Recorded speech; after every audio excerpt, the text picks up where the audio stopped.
Valley Farm family, welcome back to another episode of The Farm. If you're new here, you are most welcome. Please consider subscribing if you haven't already, and also turn your notification bells on not to miss out on any episodes of The Farm.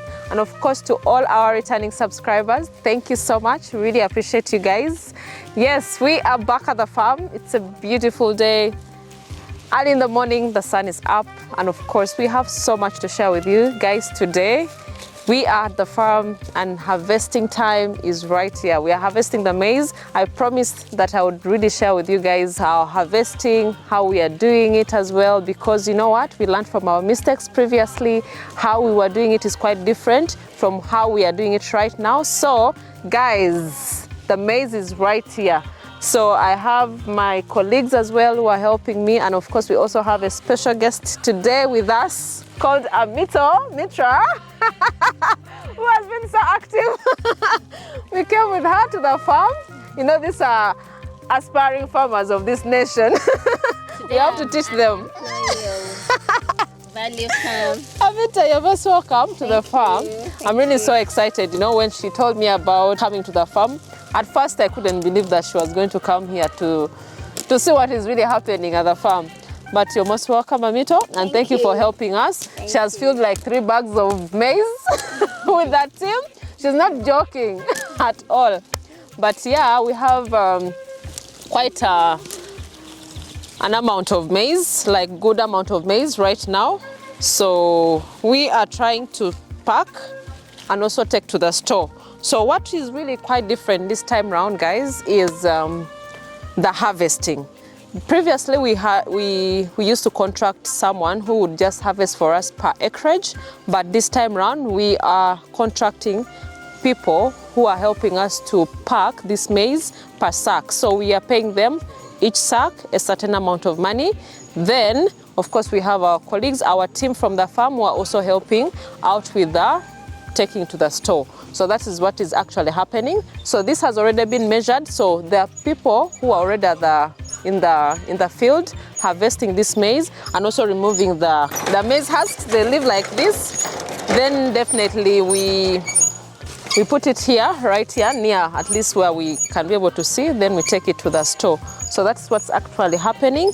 Then, of course, after that, we are going to decob, because we are going to remove it from the cob, leave it to dry before we take it to the mill. So the mill is going to also crush it. That's when we get our maize bran, we get our broken maize, as well for the animals that we have at the farm, especially for the pigs, the goats, the poultry have this. So we have already managed to harvest a good amount of it already, and I'm really excited that at least we are keen.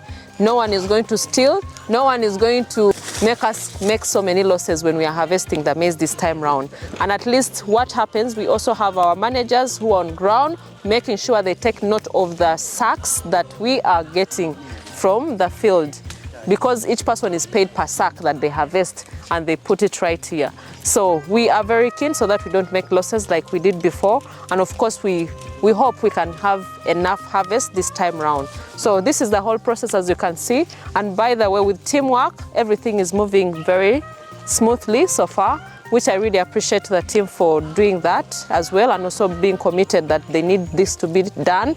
And of course, this is also going to help us, especially for the workers, to have enough posho to eat. So this is something that I really appreciate everyone who is participating, of course, because after this they are supposed to go to the field, because there are people who are helping us with the animals, taking them to the field. So I just wanted to share with you guys this process. We are also going to go to the field so that we can see the people who are harvesting, how they are doing it, and also the whole process, so that you can learn 1 or 2 things, because there are farmers out there who might be wanting to have feeds for the animals. You don't know how to go about it, or you're still buying your maize bran from the millers, which is quite expensive. With the competition with the high prices of the feeds right now, it's really very difficult for you to manage. So if you can be able to at least do what we are doing at Value Farm, you've already followed the process. We started from planting, weeding process as well. Now we are harvesting right here. It is something that we are really doing to cut costs for feeds at the farm. Because at the farm, the most high cost that we incur is from the feeding. Feeding is really very expensive,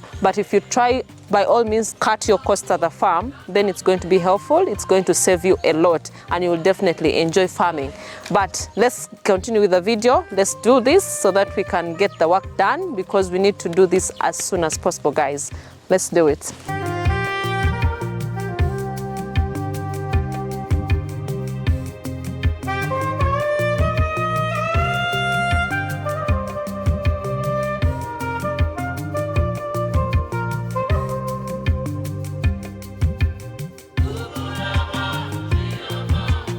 To the store. Woo!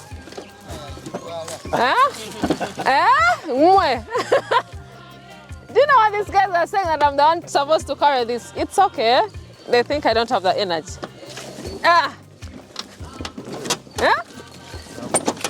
I'll prove them wrong.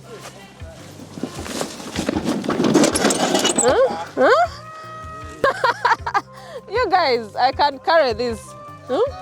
But let him take, then I pack another sack. So guys, you've seen how work is done at the farm. I mean, don't overbreak yourself. We still have a lot to do at the farm.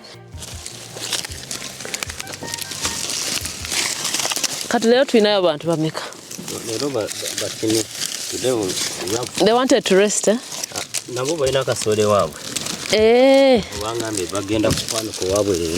Then they come tomorrow. Today we have like 4 people. Which side are they?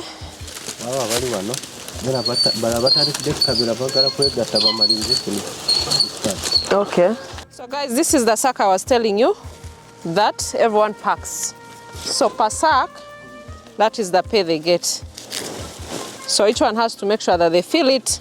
And of course, we also have a book that we record to know the number of sacks someone has packed. And there's someone to also monitor this. So that's how it is right here, as you can see. Then of course we pour it right there, because we need to use these sacks as well to take it to the store where we shall be able to decon this cob. And by the way, the maize that we got this time round is really very good. I really appreciate the company that gave us the seeds to, sorry? Not 10:30. They're going at 10:30. Yeah, they're supposed to go. Like, at least the harvest this time round was really good, because we got good maize this time round. And the losses are not really that big compared to other harvests that we had before, previously. So I really think this is the company that we are going to continue using.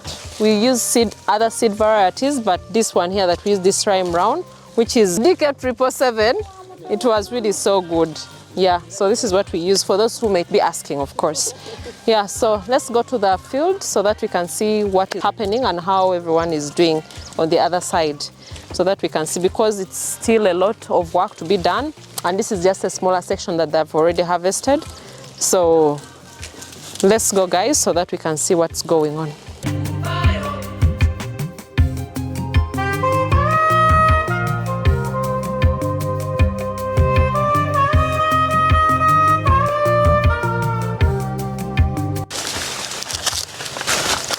So guys, we are right here now harvesting.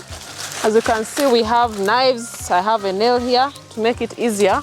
So we have a section that we always put the maize. So after removing it from the maize itself right here, we remove and put it somewhere. Then of course we have someone who is going to collect the maize from there, put in the sack. So I'm with the team, of course, who is really doing this for us in the field, the ones we contracted. And they're really doing an amazing job, that they go section by section. So this is a section that they started with this morning, and at least they're well organized to know that the maize is not left in the field, because our fear was, how are they going to know that the maize is in a particular section where they have really put it? Because, you know, it is still bushy, as you can see, and there's a lot of maize that has really dried here. But of course, with the assurance of the team, and of course with the manager, who is also monitoring and supervising what is happening right here. So we go section by section to make sure all the maize that we have put in a section like you're seeing is put into sacks, then we measure and we put in the store. So that's what's happening, as you can see right here. Use the knife, very easy. And today, unfortunately, we have a smaller team that is in the field because, you know, farmers, we are all farmers in this village. So they also have like their maize they're harvesting. So they requested for today to give them at least a chance to dry their maize as well. So we have a few people right now, but tomorrow we shall definitely have more people. Yesterday we had over 12 people in the field, which was really a good number, and we harvested a lot of maize. So for today we don't expect to really harvest so much, but at least work is being done. And of course with the rains that are coming abruptly right now, at least we are sure that by the time maybe rains come back, everything will be done and the maize is also dry. So that's what's actually happening. So you might be wondering what we are going to use these other stems here for the maize. So this can also be used for mulching if you have like a garden, if you have your matoke plantation. Matoke plantation is a banana plantation. You can definitely use this to mulch, which is really very good for you. It helps to retain moisture on the ground. For those who did science, is it science or agriculture? What is that? So for those who did agriculture, I think you know what mulching is and the advantages of mulching. So if you're a farmer right there, this do not go to waste. This is really very helpful as well. So that's what we are using as well for the garden. We are also giving out to our neighbors as well who want, because we have really a good amount of maize here. So we are helping each other, which is really a good thing. It's a good gesture for our neighbors as well to have something that we are offering to them for free. Yes. So let's continue with the harvest, guys.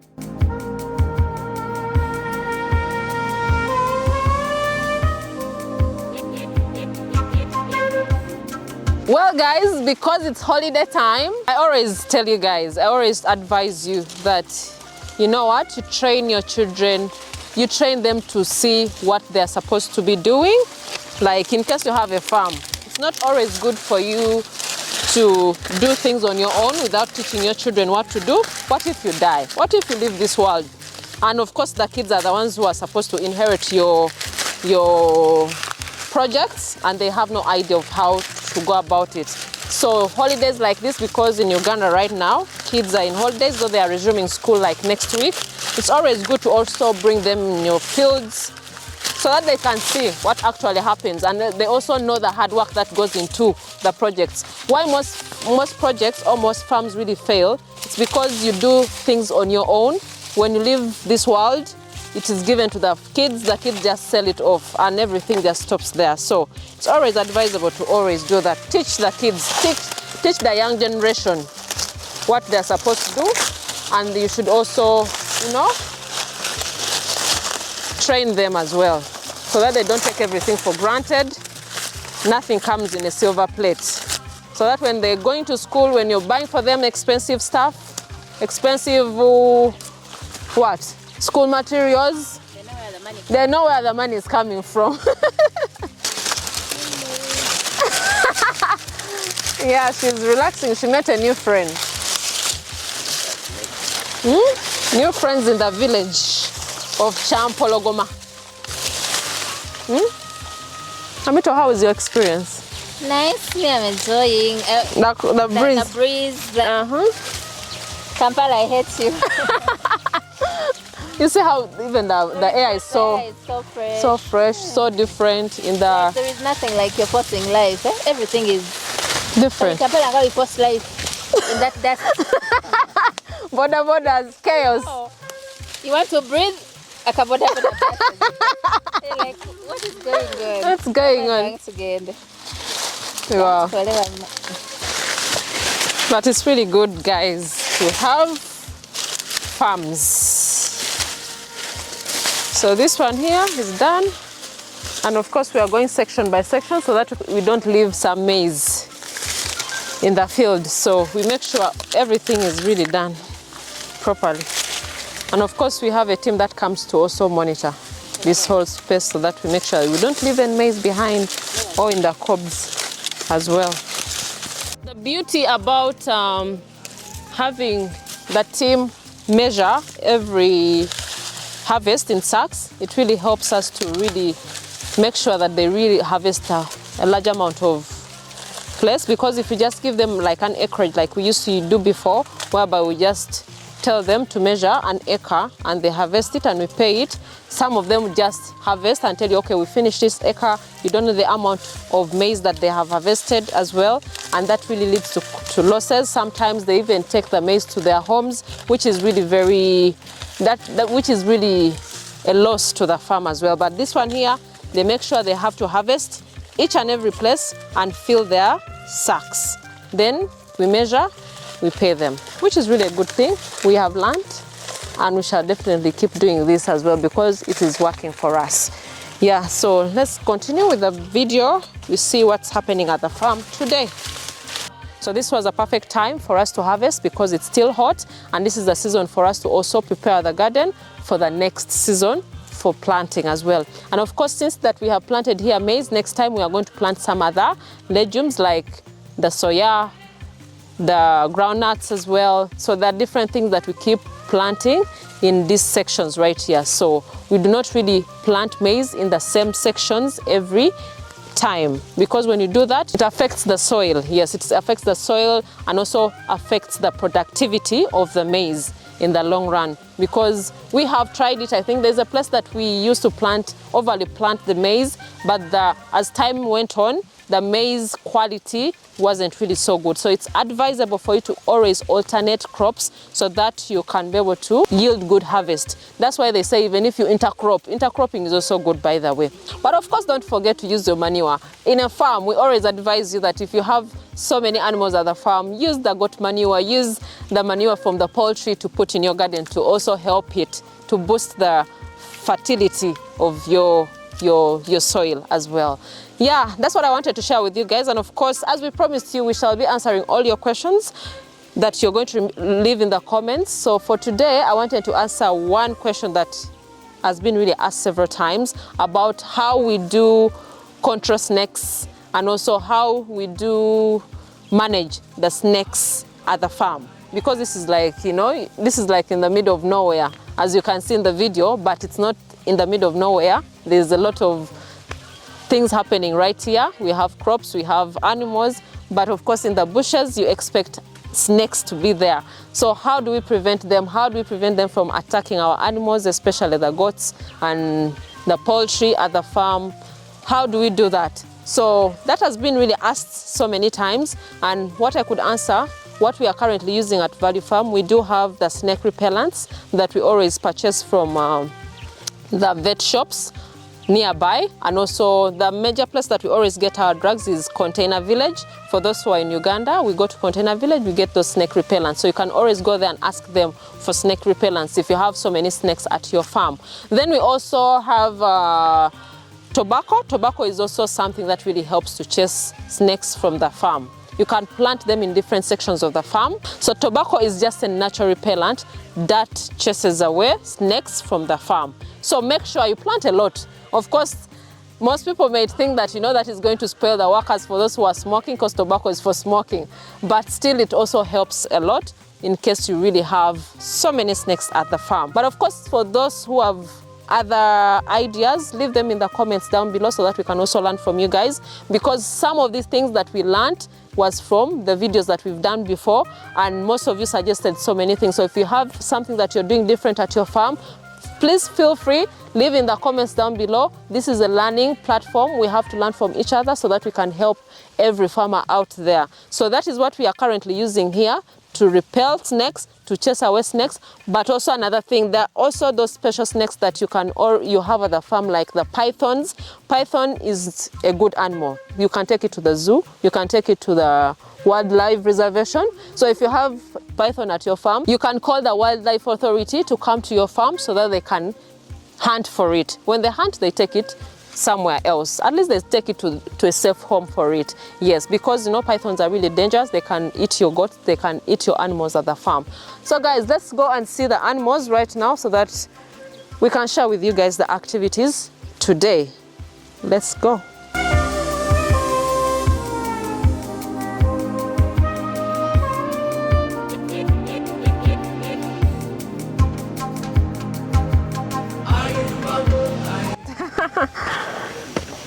Guys, we are right here in the exercising yard. It's already 11:17 a.m. in the morning.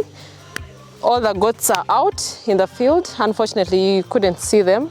Some have already been taken to the lower part of the farm. And of course, the South African ones, we are just grazing them not so far away from here. If we get the chance, we shall definitely see them. But also the kids, we also have a section for them that we also let them go and graze, especially the ones that we have already weaned or about to be weaned. We leave them to exercise at least within the exercising yard, as you can see. So there's really nothing much we can see here, but we have some newborns that we have inside because those ones do not go out. We leave them in their section, in their pens. We are going to definitely see them as well. And of course, these are the high crosses and also some are the pures, pure breeds from South Africa. Yes, so let's go and see what's actually happening. At least the cleaning has already been done, which I'm really so happy about. Everyone has really done what they're supposed to do. Of course, there's one person who is going to come and do the clearing, especially now, as you can see, the banana leaves right here. Then also this other side, this is part of the feeds that the goats have already eaten earlier on. They love the banana leaves, by the way, so this is already done, but we are going to clear. We are going to make sure this is taken to the bush or to the garden because this is good for the soil as well. Yeah, that is majorly it. The section for the males is also cleaned, but we are going to re-clean because after cleaning in the morning, someone comes to clean when the goats are already outside. Yeah, I just wanted to share with you guys that bit of it. Then let's go and check these kids out right now because, you know, it's my first time coming to see them. Some were just born like last night as well. So guys, it's kidding season, which is really so good. It's good to have the kids born right now because at least we have enough pasture. The goats can easily go out to graze and they have enough milk as well. And of course we give them some lick salt. We do give them also the mineral blocks that they can also have that boosts their milk production as well.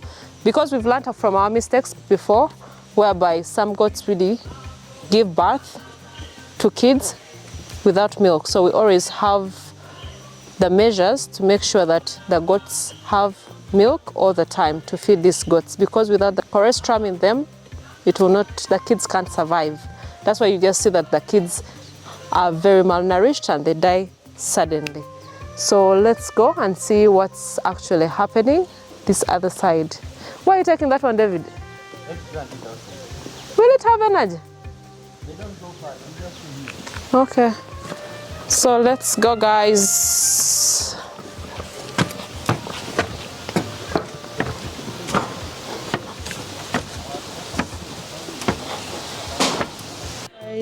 These are little cuties, and these are from the pure and the high crosses right here, as you can see, looking nice. They're not going to go out to graze. I mean, we're not leaving them to go out to the exercising yard because they're still little. So they stay within the house. And of course, the moms already fed them in the morning before they went to the field. Then around lunchtime, they also come, they bring the moms here to feed them. Then later on in the evening, of course. So we feed them at least thrice a day right here. And they have their section. We just brought them here to also just get some fresh air as well. But we have their section, their kids section right here with dry grass that we change after 3 days at least. As long as it's still dry and clean, that's where they stay. But if it's really wet, then we have to remove the grass and dispose it. So that's what really happens. So these ones are just 2 to 3 days, as you can see.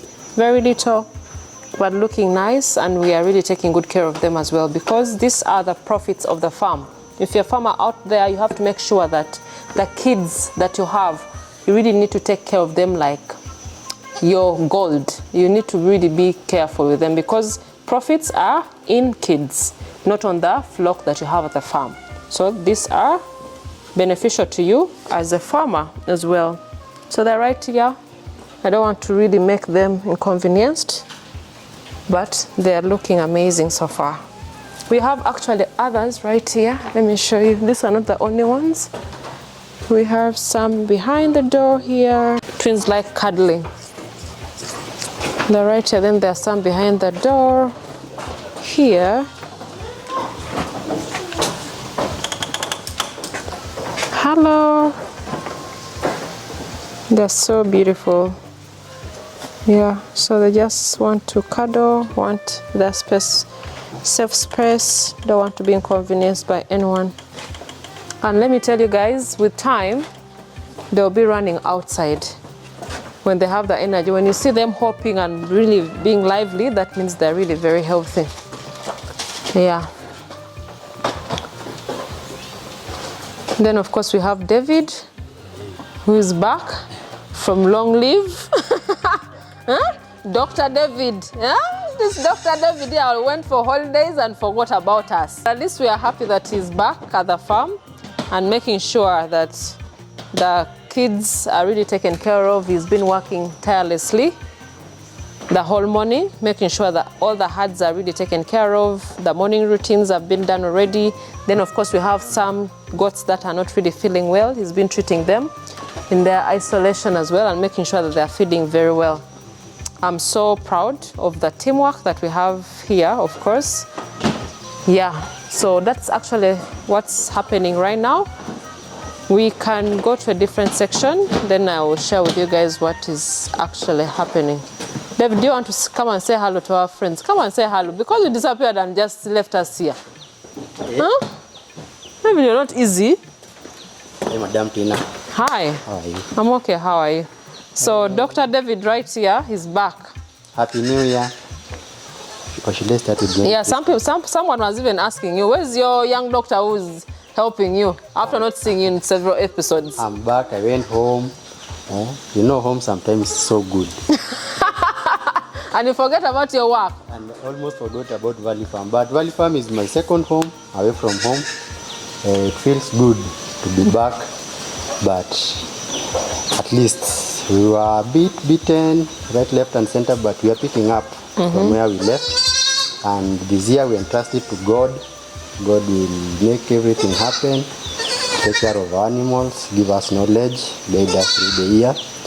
And we're hoping for new levels and soaring to higher levels and scaling up high. Thank you. Okay, so how are the kids? The kids are okay. Coping up? These are 3-day-old, 2 days. You can see the meconium. That's a sign that they are full. The full, the yellow, the yellow. The droppings. Dropping, eh? Yeah. Okay. They are circled enough. They are really good. Okay. They are all jovial, so you can assess them. Okay. That is really so good. And these are from our South African? These are from our flock. Okay. And, we're expecting more to come. Yeah, true, because most of them are really expectant.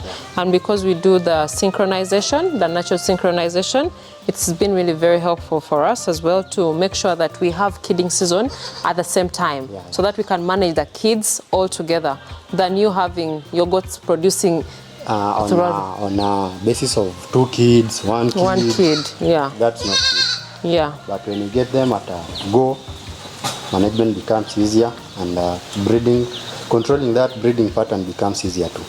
Okay, that's really good. But we really appreciate you for everything. Of course, you've come back. We are happy. We were here struggling without you. Of course, I also appreciate you that you taught Prosper, you taught other people around the farm to do what they're supposed to do, which is really a good thing, that you share your knowledge. True. Yes, with the team here. So at least when you're not around, we also manage somehow. True. But of course, with your expertise, things are always better. True. And of course, from the time you came back, everything is, at least we can sleep. Huh? We take it from, at least I thank Prosper. Prosper stood up the gap. Yeah, he did. And I really thank him.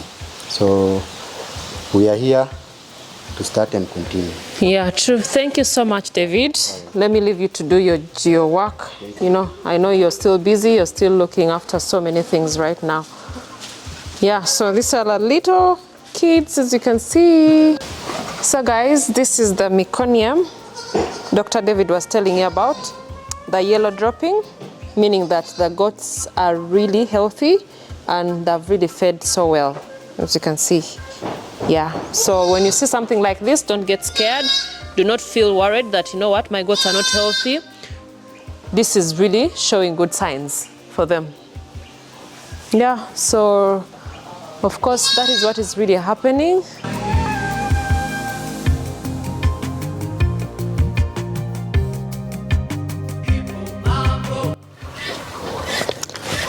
Well guys, we are right here, still at the farm, doing the rounds, checking the animals, checking the situation at the farm at the moment. In the background, you see this section of goats right here.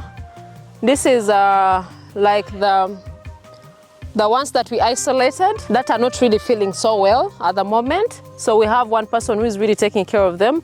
So we put them here and we are making sure that they're really being fed as well, taken care of. They have enough water to drink as well. So that's what is actually happening. Then here, as you can see, this is our goat manure. Yes, we have the goat manure here. It is used for the gardens, and of course we also give this out to our neighbors as well, because we know we want to help them. Most of them come here to request for it, but we give them for free, which is really a good thing. We're trying to help the community as well. We also train them, we also teach them on how to use it and how to put in their gardens as well, which is really so helpful because we really have enough already.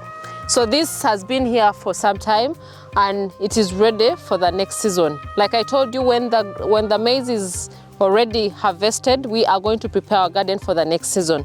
And of course, this is readily available and we are going to spread in the garden so that the next season we are going to plant, the crops or whatever we are going to plant is going to really yield properly as well. That is really the updates for this video. If in case you have any comments, please leave them down below so that we can definitely answer your questions. All these episodes, we are going to be answering all your questions, guys. And of course, we appreciate everyone who has been watching and also supporting the content, supporting everything that we've been sharing with you. Yes, we really appreciate you guys so much. And of course, if you haven't checked out our social media platform, I don't know what you're really waiting for. Please go to Instagram, it is Value Farm UG, Facebook, Value Farm, TikTok, Value Farm. Go see behind the scenes and also subscribe, tell a friend to tell a friend. Yeah, till next time. Bye.